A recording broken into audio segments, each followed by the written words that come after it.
তো বিয়ে করলে এই ধরনের মেয়েকে করবেন। রূপের সৌন্দর্য দেখে, টাকা পয়সা দেখে আর অন্যান্য বিষয়গুলো দেখে এত বেশি ইমপ্রেসড হওয়ার দরকার নেই। আপনি দেখবেন দিনদারিতা আছে কিনা। এবং দিনদারিতা কিন্তু শুধু বোরখার মধ্যেই থাকে না। আপনাকে কথা বলে প্রশ্ন উত্তরের মাধ্যমে পাত্রী দেখার সময় এগুলো যাচ করতে হবে। আপনাকে ওর মাকে দেখতে হবে, তার মা কেমন, কোন মায়ের সন্তান সে, তার মায়ের আকীদা কেমন, তার মা কেমনে চলাফেরা করে, ওর নানি কেমন, ওর পরিবারের সদস্যরা কেমন, এগুলো দেখে মেয়ে চুজ করবেন। এই যে নসিহতগুলো করছি, যারা আনম্যারিড, তোমার জন্য এগুলো শোনার চেয়ে বেশি দামি। এই ডিসিশনটা এত গুরুত্বপূর্ণ যে জীবনে যদি এটাতে ভুল করে ফেলেন কখনো, সারাটা জীবন আপনাকে এই বোঝা টানতে হবে।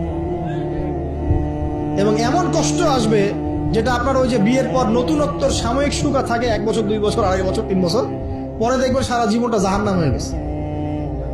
তো একটা নসিহত, বাড়ির স্ত্রীরা এবং বোনরা যদি হাজেরা আলাইহিস সালামের মতো হতে পারে, ইনশাআল্লাহ তাআলা আদর্শ পরিবার গড়ে উঠবে ইনশাআল্লাহ।